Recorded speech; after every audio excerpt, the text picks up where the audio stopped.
Halo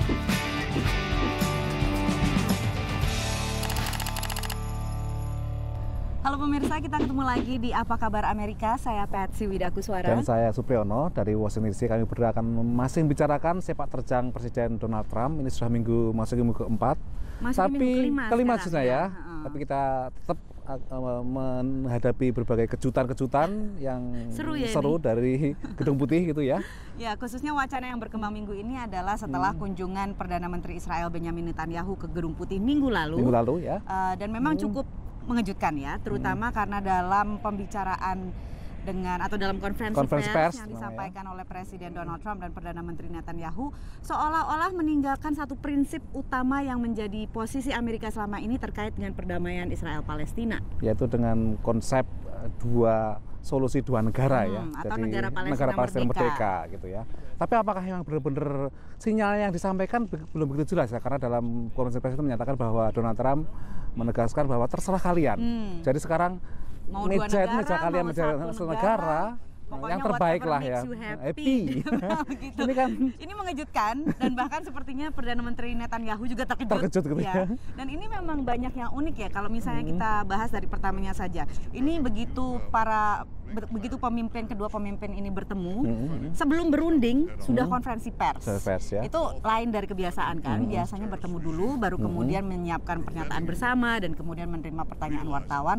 Tapi ini baru ketemu langsung menghadapi wartawan. Satu hal yang juga menarik untuk dicatat adalah bahwa Jared Kushner ini adalah menantu Donald Trump, yaitu suami dari Ivanka Trump. Ini konon menjadi salah satu penasihat utama terkait Timur Tengah perdamaian Israel-Palestina. Nah ini tanda tanya ya, karena sebetulnya Jared Kushner ini pengalamannya apa, pengalaman diplomasinya apa, tidak punya pengalaman. Namun yang jelas bahwa si Jared Kushner ini punya latar belakang pribadi. Kedua kakek dan neneknya ini selamat dari kekejaman Nazi, Yahudi tentunya mereka.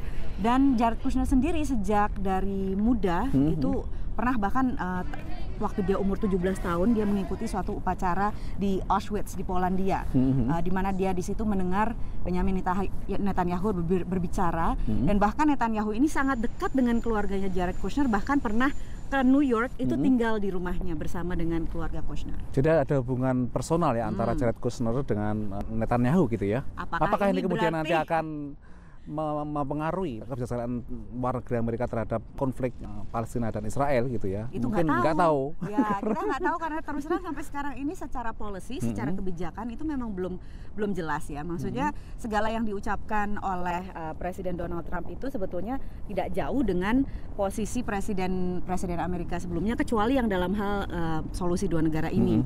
Kita tahu solusi dua negara ini dulu diajukan pertama kali oleh Presiden George Bush.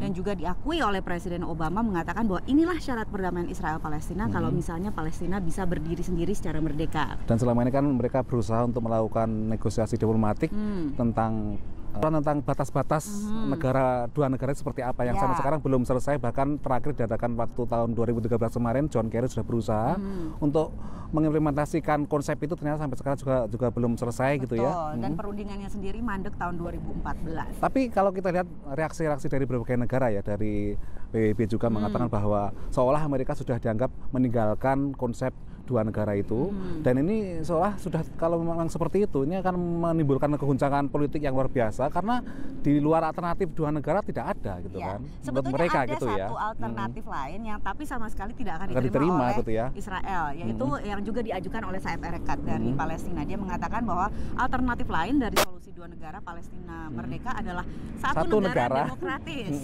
Tapi itu merupakan bunuh diri politik bagi Israel. Mengancam eksistensi atau keberadaan dari negara Israel yang memang selama ini adalah punya identitas sebagai negara Yahudi. Betul. Gitu ya. Jadi sebetulnya dorongan menyelesaikan konflik ini tidak terlalu besar kecuali bagi Palestina gitu ya. Ya, sementara bagi Israel sendiri selama konfliknya masih bisa dibendung.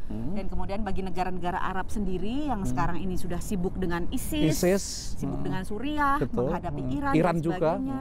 Itu seolah-olah Palestina terkesampingkan. Nah, disinilah kemudian menjadi tanda tanya besar di mana peran Amerika nantinya. Memang jelas banyak pertanyaan, banyak kejutan, dan tentunya kami akan terus mengamatinya untuk Anda dari Washington DC, pemirsa. Untuk sementara ini kami pamit dulu. Saya Patsy Widakuswara. Dan saya Supriyono. Sampai jumpa.